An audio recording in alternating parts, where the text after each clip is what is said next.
Olá, queridos alunos. Na aula passada, nós iniciamos os estudos sobre crimes de trânsito e falamos das disposições gerais, tais como procedimento penal, a suspensão da habilitação ou a proibição de se obtê-la como pena em sentença penal condenatória transitada em julgado. Falamos sobre a suspensão cautelar, também aquela que se dá durante o processo, como uma medida processual de natureza urgente, de natureza cautelar. Falamos sobre as agravantes, ou seja, as circunstâncias que sempre tornam a pena mais grave.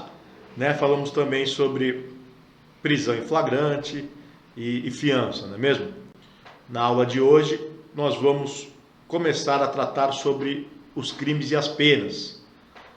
O capítulo dos crimes em espécie, e vamos trazer as condutas típicas e as penas, sempre abordando as questões polêmicas, sempre abordando o que há de mais novo na jurisprudência com relação à interpretação das questões que mais se discute, das questões mais polêmicas. Nós vamos começar a estudar pelos crimes relativamente os crimes mais graves, porque são os crimes de dano. Os demais crimes são todos de perigo, mas os crimes que nós veremos agora são crimes de dano, ou seja, homicídio culposo na direção de veículo automotor e a lesão corporal culposa na direção de veículo automotor. São os dois crimes de dano previstos na lei. Os demais crimes são todos crimes de perigo. Ok? Então, vamos começar a estudar pelos crimes dos artigos 302 e 303 do Código de Trânsito Brasileiro, que traz, respectivamente, o homicídio culposo e a lesão corporal culposa, ambos na direção de veículo automotor. Muito bem. O Código de Trânsito Brasileiro tipificou os crimes de homicídio e de lesão corporal culposos na direção de veículo automotor, diferenciando-os, portanto, dos crimes previstos nos artigos 121, parágrafo 3º e 129, parágrafo 6º do Código Penal, que possuem penas mais leves. O artigo 121, parágrafo 3º traz o homicídio culposo, de uma maneira geral, e o 129, parágrafo 6º do Código Penal, a lesão corporal culposa, de uma maneira geral. Agora, se o homicídio culposo for praticado na direção de veículo automotor, o crime não é do artigo 121, parágrafo 3º do Código Penal, mas sim do artigo 302 do Código de Trânsito Brasileiro, que traz penas mais graves. Da mesma forma, se a lesão corporal culposa for praticada na direção de veículo automotor, o crime não será do artigo 129, parágrafo 6º do Código Penal, mas sim do artigo 303 do Código de Trânsito Brasileiro, que igualmente traz penas mais graves. Mas a objetividade jurídica, evidentemente, é a mesma. No caso do homicídio, é a vida, E no caso da lesão corporal, a incolumidade física. Vejam, os senhores, o crime do artigo 302 do Código de Trânsito Brasileiro, aí na sua tela. Praticar homicídio culposo na direção de veículo automotor. Percebam que é um tipo penal em aberto, em que se faz a indicação pura e simples na modalidade culposa, sem fazer menção à conduta típica ou ao núcleo do tipo. Veja os senhores, primeiramente que se fala em homicídio. E qual é o conceito de homicídio? O conceito de homicídio está no artigo 121 do Código Penal, que é matar alguém. E se faz referência à culpa, Matar alguém culposamente, Praticar homicídio culposo significa matar alguém culposamente. Então percebam que a culpa não está descrita nem especificada, mas apenas prevista genericamente no tipo. Por quê? Porque é impossível prever todos os modos em que a culpa pode apresentar-se na produção do resultado morte. Por isso mesmo que o Código Penal não define culpa, mas traz as suas modalidades. Lembro, senhores, do artigo 18, inciso 2 do Código Penal. Quais são as modalidades de culpa? A imprudência, a negligência e a imperícia. Então, vejam, senhores, o homicídio, ele deve ser, nesse caso, analisado em combinação com o disposto no artigo 18, inciso 2 do Código Penal. Assim, estaremos diante de um homicídio culposo sempre que o evento morte decorrer da quebra do dever de cuidado por parte do agente, mediante uma conduta imperita, negligente ou imprudente, cujas consequências deste ato descuidado eram previsíveis ou não foram previstas pelo agente, ou se foram, ele não assumiu o risco do resultado. Né? A conduta é sempre previsível, mas ou ela não é prevista pelo agente, ou quando prevista pelo agente, desde que ele não assuma o risco do resultado, o crime é culposo. Então, vale lembrar, antes de mais nada, já que falamos das modalidades de culpa, já que falamos do artigo 18, inciso 2 do Código Penal, vale lembrar o conceito, isso é importante, até para um entendimento melhor do tema, né? Um conceito do que é imprudência, do que é negligência, do que é imperícia. Apenas para relembrarmos. A imprudência consiste na violação das regras de conduta ensinadas pela experiência. É o atuar sem precaução, o precipitado, o imponderado. Com a imprudência haverá sempre um comportamento positivo. O que significa isso? O agente pratica uma conduta de ação e junto com essa conduta de ação ocorre a imprudência, ocorre um ato descuidado. Por exemplo, andar em alta velocidade, em velocidade incompatível com a via, ou ultrapassar o sinal vermelho. São ações positivas. E junto com a ação vem um ato de descuido, uma quebra de dever de cuidado. Então o agente acelera, dirige e quebra o dever de cuidado, ou acelerando demais, ou ultrapassando o sinal vermelho, por exemplo. Não é mesmo? Já a negligência é a culpa na sua forma omissiva. É justamente a ausência de precaução. O negligente, ele deixa de tomar, antes de agir, sempre antes, é na sua forma omissiva. Então, antes de agir, ele deixa de tomar as cautelas que deveria. Ao contrário da imprudência que se dá durante a ação, a negligência se dá sempre antes do início da conduta. Vamos supor que o agente deixe de revisar os freios do veículo no momento certo, ou seja, aquele definido pelo fabricante, né? Deixa de fazer a revisão e coloca o carro em movimento, não consegue frear o veículo por uma falha no sistema de freio, falha esta que se deu pela falta de precaução, né? Pela negligência. E por fim, a terceira modalidade de culpa é a imperícia, que nada mais é do que a falta de aptidão para a realização de certa conduta. É a prática de certa atividade, de modo omisso ou insensato, tanto faz ser negligente ou imprudente, mas a prática de atividade por alguém incapacitado para tanto, quer pela ausência de conhecimento, quer pela falta de prática. Tá? A jurisprudência reconhece existir imperícia quando o motorista perde o controle do automóvel e provoca acidente sem que tenha havido nenhum motivo, sem que tenha havido excesso de velocidade ou qualquer motivo que justifique o evento, simplesmente porque não sabe dirigir. Vejam bem, senhores, não tem nada a ver com falta de habilitação. Muitas vezes a pessoa não possui habilitação, mas sabe dirigir. Então não se pode determinar a imperícia pela falta de habilitação.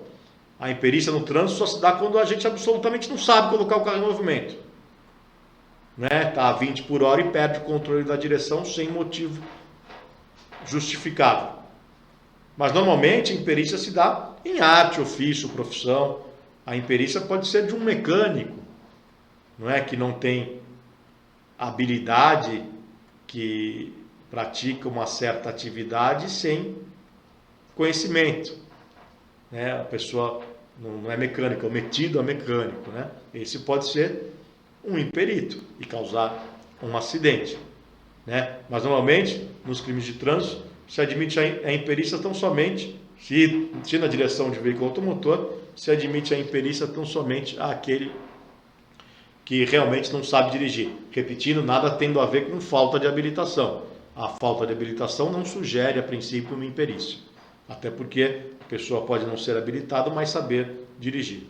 Então, vejam, senhores, com base nesses 3 conceitos, com base nos conceitos de imprudência, de negligência e imperícia, nós podemos definir o crime culposo como a conduta humana voluntária que provoca de forma não intencional um resultado típico e antijurídico, que era previsível e que poderia ter sido evitado se o agente não tivesse agido com imprudência, negligência ou imperícia. O resultado ele é previsível. Quando se imprime velocidade maior que a via, o agente sabe que algo pode acontecer, mas ele não quer o resultado. Ele sabe que o resultado é possível, mas ele evidentemente não quer. Se dá por uma ação descuidada, por uma quebra de dever de cuidado. E quando em acidentes de trânsito a culpa é exclusiva da vítima?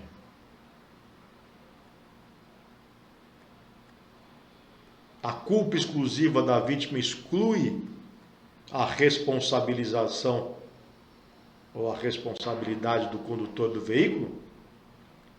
Vejam bem, a existência de culpa exclusiva da vítima afasta sim a responsabilização do condutor, pois se foi exclusiva de um, é porque não houve culpa alguma do outro. Logo, se não há culpa do agente, não se pode falar em compensação. No entanto, isso é muito importante, no caso de culpa recíproca, o motorista responde pelo delito, uma vez que as culpas não se compensam no processo penal, gente. Então, culpa exclusiva é culpa de um só. Não é porque a vítima teve culpa que isso excluirá a responsabilidade do condutor. Se o condutor tiver culpa também, ele responderá pelo crime causado contra a vítima. Só estará excluída a responsabilização do condutor quando a culpa for exclusiva da vítima. Não é mesmo? Então vamos supor que a pessoa esteja dirigindo em velocidade compatível com o local. Vamos supor que a velocidade seja de 40 km por hora numa via urbana e o agente está na direção do veículo a 30 km por hora, com as duas mãos no volante e com total atenção ao trânsito. Chega um pedestre e se joga na frente do veículo. Ele não consegue, o motorista, evitar o acidente, apesar de tentar de todas as formas. Culpa exclusiva da vítima. O motorista estava dentro da velocidade compatível e em atenção ao trânsito.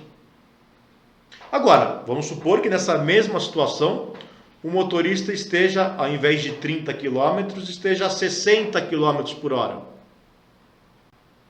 Ainda que o pedestre se jogue na frente do veículo, constatada a velocidade incompatível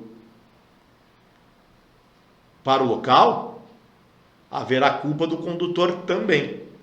Nesse caso, a responsabilidade não é excluída, ele responde por lesão corporal culposa ou por homicídio culposo, a depender do resultado do evento. Ah, mas jogaram na frente do carro dele? Sim, mas se ele estivesse a 30 km por hora, ele poderia ou evitar o acidente, ou evitar o resultado. Ou ele breca a tempo e não atinge o pedestre, ou ele contribui para um resultado menor, que não o homicídio, por exemplo, e sim a lesão. Né? Então vejam, senhores, que havendo culpa concorrente, as culpas não se compensam e o condutor responderá. E se ambos se lesionarem? Ambos responderão, porque ambos têm culpa. Isso acontece, por exemplo, num cruzamento onde alguém está em alta velocidade e o outro passa o semáforo vermelho, né? Ambos têm culpa, ambos se lesionam, ambos morrem. Ambos morrem não, né? Se um morre, o outro responde. Ambos se lesionam, né? Ambos responderão por lesão. Não é isso? Então, vejam que só exclui a responsabilização do condutor se a culpa for exclusiva da vítima. Isso significa culpa de um só. Né? Agora vejam, senhores, o disposto no artigo 303 do Código de Trânsito Brasileiro. Praticar lesão corporal culposa na direção de veículo automotor. Da mesma forma que o 302, que fala homicídio culposo, o legislador aqui fala em lesão corporal culposa. Então cabe a nós a interpretação, né, do que é lesão corporal. O conceito de lesão corporal está definido no artigo 129 do Código Penal. Ofender a integridade física de outrem, não é isso? E o de culpa, não o conceito, mas as modalidades de culpa. Artigo 18, inciso 2 do Código Penal, conforme nós já destacamos. Então, a lesão corporal consiste em qualquer dano ocasionado à integridade física e à saúde fisiológica ou mental do homem. E a culpa se dá por imprudência, negligência ou imperícia, né? Por isso, estaremos diante de uma lesão corporal culposa sempre que o evento lesão decorrer da quebra do dever de cuidado por parte do agente por meio de uma conduta imperita, negligente ou imprudente, cujas consequências do ato descuidado, que eram previsíveis, não foram previstas pelo agente, ou se foram, ele não assumiu o risco de produzir o resultado. E no crime de lesões corporais culposas, continua a não existir diferenciação em face da gravidade das lesões para fins de tipificação da infração penal. Só se a gente estiver embriagado, nós vamos ver isso na qualificadora. Mas, em regra, assim como ocorre também na lesão corporal culposa do Código Penal, né, aqui não importa a gravidade da lesão, ao contrário da lesão corporal dolosa, onde o crime é um quando a lesão é leve, o crime é outro quando é grave e outro quando gravíssimo. Aqui, como o crime não é intencional, né, pouco importa a gravidade das lesões. É claro que a gravidade pode ser considerada como uma circunstância judicial negativa no momento da fixação da pena base, mas a pena é a mesma, a não ser em casos de embriaguez, que nós veremos se tratará de uma qualificadora. Ok? A consumação dos crimes no homicídio no momento em que a vítima morre, né, e na lesão no momento em que ela sofre as lesões, tratando-se aqui de crime material. E essa materialidade ela tem que estar comprovada mediante exame de corpo de delito, seja direto ou seja indireto. E como são crimes culposos, não se admite a tentativa. As penas do homicídio de 2 a 4 anos e a suspensão ou proibição de se obter a habilitação, e lesão corporal, detenção de 6 meses a 2 anos e também a suspensão. Lembram que nós falamos na aula passada que o legislador pode prever, além da pena corporal, a suspensão da habilitação, também como pena principal, acumulada com a pena privativa de liberdade? É o que ocorre aqui. Aqui o legislador combina a pena privativa de liberdade com a suspensão da habilitação, né? E essa suspensão se dá pelo mesmo prazo da pena privativa de liberdade? Não, não se dá. Se dá nos termos do artigo 293 do Código de Trânsito, ou seja, de 2 meses a 5 anos. E os critérios de fixação são os mesmos critérios de fixação da pena privativa de liberdade, ou seja, pena base, né? Circunstâncias agravantes e atenuantes, causas de aumento e diminuição. Então vejam, senhores, que não é pelo mesmo prazo da pena privativa de liberdade, porque não é uma pena substitutiva, mas sim uma pena principal prevista cumulativamente com a pena privativa de liberdade.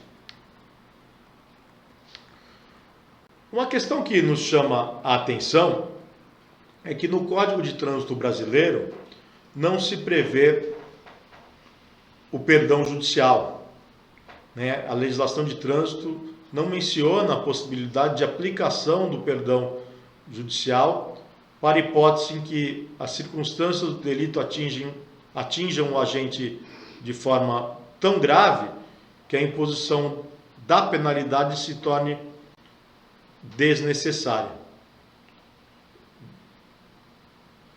Vejam, senhores, que o perdão judicial está previsto tão somente no Código Penal. O artigo 121 do Código Penal, que trata o homicídio, traz no parágrafo 5º o perdão judicial. E o artigo 129 do Código Penal, no seu parágrafo 8º, também traz o perdão judicial à lesão corporal culposa, né? Quando o juiz deixa de aplicar a pena, no caso em que as consequências da infração atingem o agente de forma tão dramática, tão grave, que é desnecessária uma sanção. Quando, por exemplo, se perde um filho, né, uma esposa, um irmão, um marido, não é? Isso pode atingir de forma tão grave o agente que se torna desnecessária a aplicação de pena. O perdão judicial não está previsto no Código de Trânsito, mas é possível a sua aplicação? Essa é a dúvida. Vejam, senhores, que o artigo 291 do Código de Trânsito menciona a possibilidade de aplicação subsidiária das regras gerais do Código Penal, né? Que em princípio não abrangeriam o perdão judicial, porque o perdão judicial é uma regra específica, né? Tão somente prevista no homicídio culposo e na lesão corporal culposa.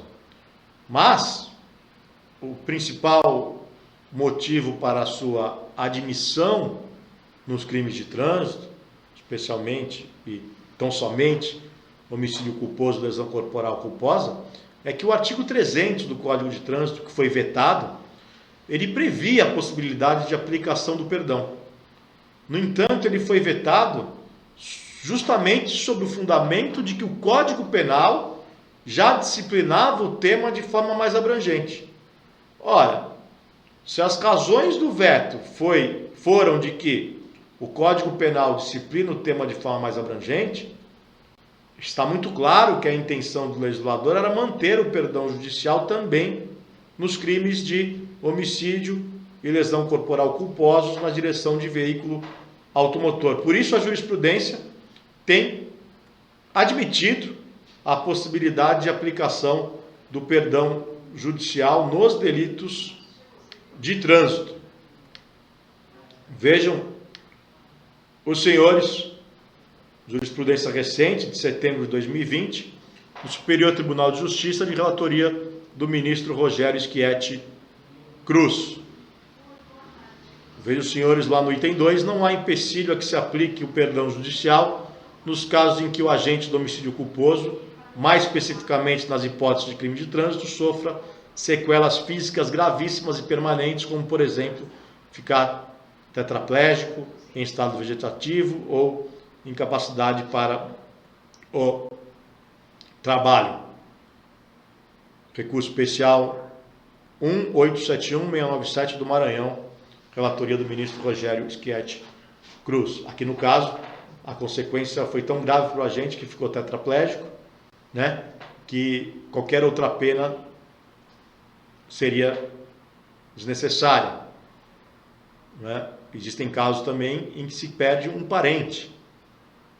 As consequências emocionais são tão fortes que dispensa o legislador a aplicação de qualquer punição, porque o crime não foi intencional, né? O crime foi sem intenção, foi de forma culposa. É claro que só caberá o perdão judicial quando o homicídio ou a lesão corporal forem culposos, evidentemente.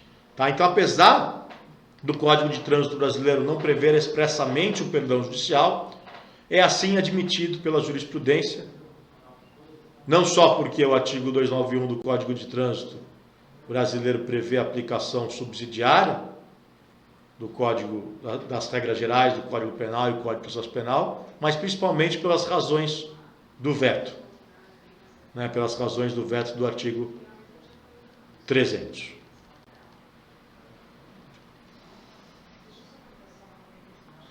Muito bem.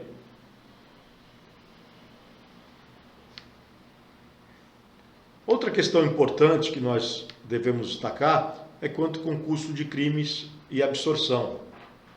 O Código de Trânsito, que é regulado pela Lei 9.503 de 97, criou diversos crimes que se caracterizam por uma situação de perigo e que ficaram absorvidos quando ocorrer o dano efetivo. Né? O artigo 70 do Código Penal trata do concurso formal de crimes. E aplica-se, evidentemente, ao Código de Trânsito de tal modo que, havendo mais de uma vítima, o juiz aplica uma única pena acrescida de 1/6 até a metade. Né? Então, nós temos duas questões, a questão do concurso e a questão da absorção. Não é? Primeiro, a questão da absorção. Muitos crimes, muitas condutas de perigo, elas são absorvidas pelas condutas de dano. É evidente que os crimes de dano absorvem os crimes de perigo, porque o perigo só subsiste sem dano. O perigo só existe sem uma situação concreta de dano.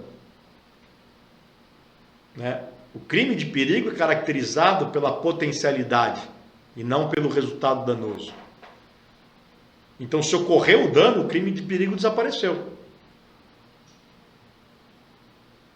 Não é mesmo? Vejo os senhores embriaguez ao volante. É um crime de perigo. Se machucar, lesionar ou matar alguém, o crime deixou de ser de perigo e passou a ser um crime de dano. O perigo desapareceu. Muitas dessas circunstâncias de perigo são consideradas, inclusive, causas de aumento de pena. Nós veremos daqui a pouco. Por exemplo, dirigir sem habilitação. É causa de aumento de pena no homicídio e na lesão corporal. A omissão de socorro é causa de aumento de pena. É um crime de perigo. Então vejam, senhores, que quando, dentro de um mesmo contexto, evidentemente, não em contextos diferentes, dentro de um mesmo contexto, houver um crime de perigo e um de dano, desde que o crime de perigo preceda o crime de dano, né, o crime de dano absorverá o crime de perigo. Assim acontece com a falta de habilitação, assim acontece com a embriaguez ao volante, assim acontece com o racha. Tá? Na verdade, o legislador recentemente criou uma qualificadora, tanto na embriaguez ao volante como no racha, que inverte essa questão é uma qualificadora meio maluca que nós vamos tratar nas próximas aulas, tá? Mas a princípio haverá a absorção, quando não previsto. Por isso que o legislador prevê muitas vezes ou como causa de aumento de pena ou como qualificadora, porque justamente essa circunstância fica absorvida porque o crime de dano absorve o crime de perigo. Mas é importante destacar também o concurso, né? O artigo 70 do Código Penal trata do concurso formal de crimes, o que se aplica também ao Código de Trânsito. Ou seja, havendo mais de uma vítima, o juiz aplica uma única pena, acrescida de 1/6 até metade. Vamos dizer que no único evento se atropela e mata 2. Né? Não são 2 crimes em concurso material, o concurso é formal. Né? Com uma única ação, 2 resultados. Então, aplica-se a regra do artigo 70. Esse concurso ele pode ser homogêneo, mais de uma morte, ou mais de uma vítima lesionada, né? Ou heterogêneo, uma morte em uma vítima e lesão em outra pessoa, né? No caso do heterogêneo, aplicará a pena do homicídio, aumentada de 1/6 até a metade, porque em caso de concurso formal heterogêneo, aplica-se a pena mais grave. Muito bem. A ação penal no homicídio culposo, ela é pública incondicionada, independe de representação, até porque o morto não manifesta a sua vontade, né? E em contrapartida, na lesão corporal culposa, a ação pública é, em regra, condicionada à representação do ofendido, nos termos do artigo 88 da Lei 9.099, que traz lá a representação, a necessidade de representação quando o crime for de lesão corporal dolosa leve ou lesão corporal culposa. No entanto, lembrando que, e nós vimos isso na aula anterior, se incidir qualquer das circunstâncias previstas no parágrafo 1º do artigo 291, o crime passa a ser de ação pública incondicionada. Lembram? Embriaguez, racha ou estar a 50 km acima do máximo permitido para a via. Esses 3 casos afastam a necessidade de representação, ou seja, muda a natureza da ação, que deixa de ser pública condicionada e passa a ser incondicionada, e também afasta a possibilidade de transação penal. Nós vimos isso na aula anterior. Correto? Muito bem. Passando para o próximo tópico, vamos estudar as causas de aumento de pena que são comuns aos 2 crimes. As causas de aumento de pena previstas para o homicídio culposo são as mesmas previstas para a lesão corporal culposa. Onde estão as causas de aumento de pena? No parágrafo 1º do artigo 302, que prevê um aumento de 1/3 até a metade. Importante, antes de mais nada, destacar que não poderá o magistrado, ao reconhecer mais de uma das causas de aumento, é possível que no mesmo contexto exista mais de uma causa de aumento, né? Mas o magistrado não pode, mesmo reconhecendo mais de uma causa de aumento, aplicar 2, 3 elevações autônomas. Isso é vedado pelo artigo 68, parágrafo único do Código Penal, hein? O reconhecimento de mais de uma causa de aumento pode implicar na exacerbação acima do mínimo legal, acima de 1/3, mas jamais incidir em elevações autônomas, hein? Não esqueçam disso. Mas o que diz o parágrafo 1º? No homicídio culposo, e a mesma regra vale para a lesão corporal culposa, cometido na direção de veículo automotor, a pena é aumentada de 1/3 à metade se o agente, inciso 1, não possuir permissão para dirigir ou carteira de habilitação. Lembram que essa é uma circunstância agravante também? É uma circunstância agravante do artigo 298. Mas prevalecerá a causa de aumento de pena, tanto no homicídio como na lesão corporal. E é claro, é óbvio que nesse caso também não pode ser reconhecido o crime autônomo de dirigir sem habilitação, previsto no artigo 309 do Código de Trânsito. O artigo 309 traz o crime de dirigir sem habilitação. Nós falamos aqui agora há pouco, é um crime de perigo. Portanto, está absorvido pelo homicídio ou pela lesão, que é um crime de dano. E justamente por estar absorvido é que o legislador traz tal circunstância como causa de aumento de pena. Vejam os senhores. Mas esse é mais um reforço da tese de que realmente os crimes de dano absorvem os crimes de perigo, que não é possível o concurso material entre esses dois crimes. Vamos lá, inciso 2. Inciso 2. Praticado em faixa de pedestres ou na calçada. Entendeu o legislador que a conduta culposa é mais grave nesses casos, uma vez que a vítima é atingida em local destinado justamente à sua segurança, né? Em local destinado a lhe dar segurança na travessia das vias públicas, demonstrando total desrespeito do motorista em relação a essa área destinada ao pedestre. Inciso 3. Deixar de prestar socorro, quando possível fazê-lo sem risco pessoal, à vítima do acidente. Né? Essa hipótese de aumento de pena, ela é aplicável ao condutor do veículo que tenha agido de forma culposa. Tá? Não a qualquer envolvido no acidente. Isso porque nós temos o crime de omissão de socorro previsto no artigo 304 do Código de Trânsito. Então, aquele que foi o causador do acidente, aquele que agiu com imprudência, negligência ou imperícia, deixa de prestar socorro à vítima, ele responderá pela lesão corporal ou pelo homicídio, com a causa de aumento da omissão de socorro.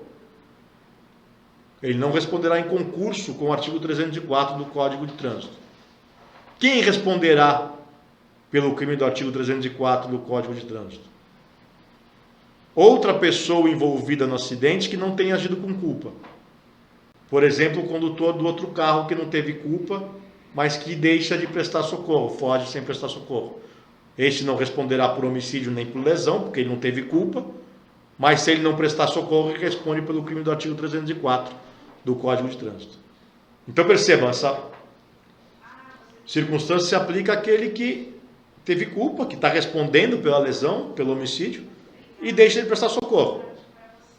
Responderá em concurso com o artigo 304? Não, responderá, até porque é um crime de perigo, artigo 304. Responderá pelo homicídio ou pela lesão corporal, com a causa de aumento de 1/3 até a metade por não prestar o socorro à vítima. Tá? E é claro que esse aumento só terá aplicação quando o socorro for possível de ser efetivado sem risco pessoal para o condutor. Né? Se houver risco pessoal, por exemplo, ameaça de linchamento, grande movimentação de veículos, então, em via expressa, tipo a Marginal Tietê, se o condutor do veículo descer para prestar socorro, ele morre atropelado. Né? Então, há situações de perigo que, evidentemente, afastam a incidência da circunstância qualificadora e afastam, inclusive, o crime do artigo 304 do Código de Trânsito, se for o caso. Então, se o agente não possui condições de efetuar o socorro, ou também fica lesionado de forma a não poder ajudar a vítima, não será aplicada, evidentemente, aplicado o dispositivo, não será aplicada a circunstância de causa de aumento. Tá ok? Também não será aplicada a circunstância se a vítima for de imediato socorrida por terceira pessoa, evidentemente. Inciso 4. No exercício de sua profissão ou atividade, estiver conduzindo veículo de transporte de passageiros. A finalidade aqui é ressaltar a necessidade de cuidado e zelo por parte daqueles que têm, como ganha-pão, como profissão, né, a condução do veículo de transporte de passageiros. A lei não se refere apenas a motoristas de ônibus ou táxi, mas também a qualquer motorista que atue no transporte de passageiros, como motorista de lotações, de bondes, de Uber, né, de carros de aplicativo. O aumento será aplicado ainda que o resultado tenha alcançado a pessoa que não estava no próprio veículo, no interior do próprio veículo do agente, ainda que se atinja a pessoa de outro veículo ou pedestre, ainda assim se aplicará o respectivo aumento. Né? Percebam que essas causas de aumento também são aplicáveis à lesão corporal culposa, conforme determina o parágrafo 1º do artigo 303 do Código de Trânsito Brasileiro. Então, tais causas de aumento, por isso nós estamos estudando até os dois dispositivos em conjunto, tais causas são aplicáveis a ambos os crimes, incidem em ambos os crimes. Muito bem. Em 2017, o legislador incluiu uma qualificadora no homicídio culposo. Também incluiu na lesão corporal culposa, que nós veremos a seguir. Mas incluiu uma qualificadora no homicídio culposo,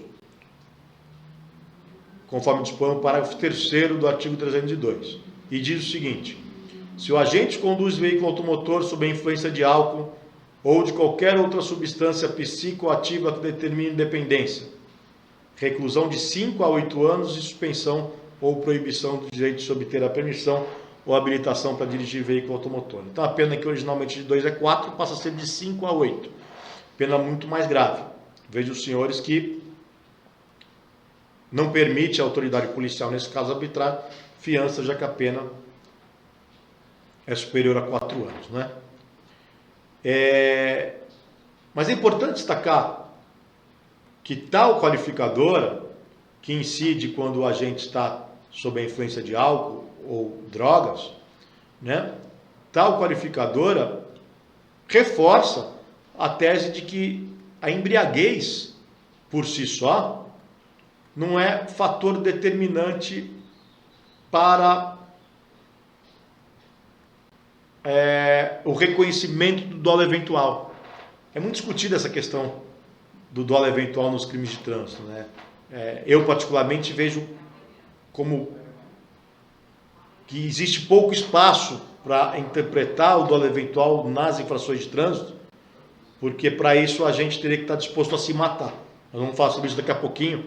Já, o último tópico desta aula abordará justamente isso, né? A diferença entre culpa consciente e dolo eventual, a linha é muito tênue. E essa inclusão da qualificadora pelo legislador reforça a tese que nós já trazemos há tempos, de que a embriaguez por si só não é um fator determinante para o reconhecimento do dolo eventual.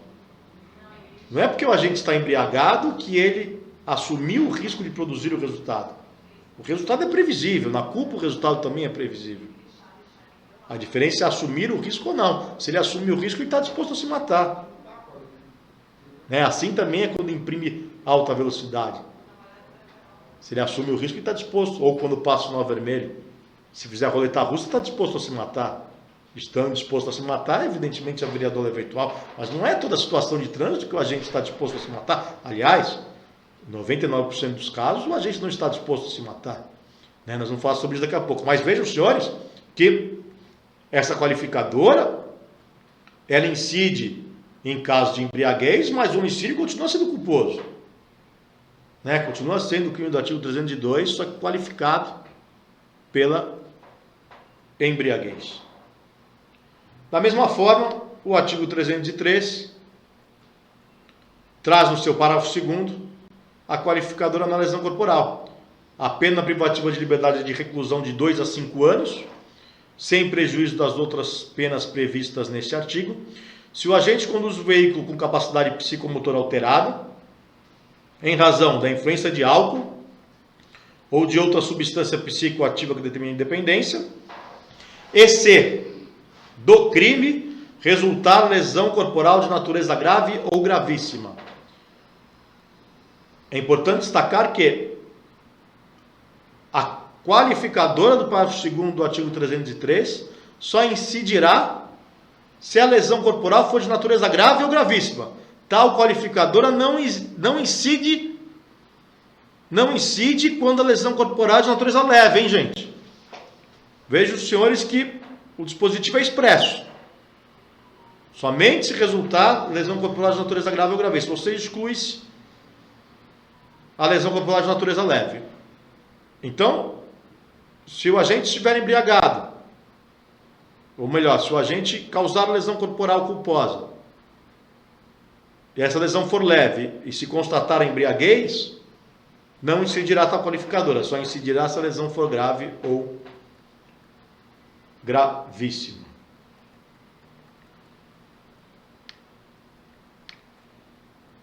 Certo?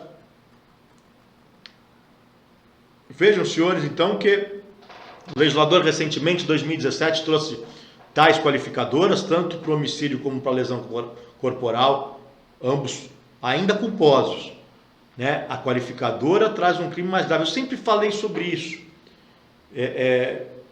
Muito antes de 2017, eu sempre falava que a alternativa para o legislador, nesses casos de morte no trânsito pela embriaguez, a alternativa para o legislador seria trazer uma qualificadora mesmo, com penas intermediárias, porque era muito forçoso, né, ou muito exagerado tratar todo e qualquer homicídio culposo na direção de veículo automotor mediante embriaguez como dolo eventual. Isso trouxe muita discussão e ao mesmo tempo muita impunidade. Por quê? Porque a discussão não tinha fim, a discussão ia até o Supremo, e evidentemente que, não havendo outros indicativos de que o réu naquele momento assumia o risco de produzir o resultado, o Supremo anulava o processo e aí prevalecia a pena do homicídio culposo, que traz pena mínima de 2 anos, e muitas vezes prescrevia. Isso sem impunidade. Não é? Por quê? Porque se forçava uma situação que não existia. Se forçava um dolo eventual que não existia. Por quê? Porque a linha entre culpa consciente e dolo eventual é muito tênue. Qual que é a diferença entre a culpa consciente e o dolo eventual? Tanto na culpa consciente como no dolo eventual, o resultado é previsível. E é previsto pelo agente. Mas a diferença é que, na culpa consciente, o agente não assume o risco de produzir o resultado. No dolo eventual, sim. Ele assume o risco de produzir o resultado. Veja bem, o resultado é sempre previsível no crime culposo. Ele pode ser previsto ou não pelo agente. Se ele não é previsto pelo agente, apesar de ser previsível, mas não previsto pelo agente, é culpa. Se ele é previsível e previsto pelo agente, é a culpa consciente, desde que o agente não assuma o risco de produzir o resultado. Agora, se ele é previsível e o agente assume o risco, se ele é previsível, previsto pelo agente, e o agente assume o risco de produzir o resultado, aí nós estamos diante de um dolo eventual. Ocorre que, para assumir o risco de um resultado no trânsito, o agente tem que estar disposto a se matar. Não é mesmo? Isso quer dizer que, se ele confiar na habilidade dele, por mais que o resultado seja previsível, nós estamos diante de culpa consciente. Porque ele acredita que nada vai acontecer. A maioria aqui já deve ter ultrapassado o sinal vermelho. A maioria das pessoas que dirigem, né, já ultrapassaram o sinal vermelho. Quando você ultrapassa o sinal vermelho, você vem na via. E aí você vê o sinal mudando, né? Do verde para o vermelho. Quando você acelera para ultrapassar, você assume o risco de produzir o resultado? O resultado é previsível? É, beleza. Mas você assume o risco? Não. Por quê? O que você fala quando você ultrapassa o sinal vermelho? Vou ultrapassar porque vai dar. Eu vou conseguir. Eu confio na minha habilidade. Isso é culpa consciente, não dolo eventual. Ah, mas o resultado não era previsível? Era, mas ele não assumiu. Ele não assumiu o risco porque ele confiou na habilidade dele. Isso se chama culpa consciente. A mesma coisa quando se anda em alta velocidade. Você ultrapassa o limite de velocidade, mas você sabe o que você está fazendo. Você, em momento algum, você pensa em se acidentar. Ou em momento algum você simplesmente toca o dane-se, fala, se eu matar, matei, se eu morrer, morri.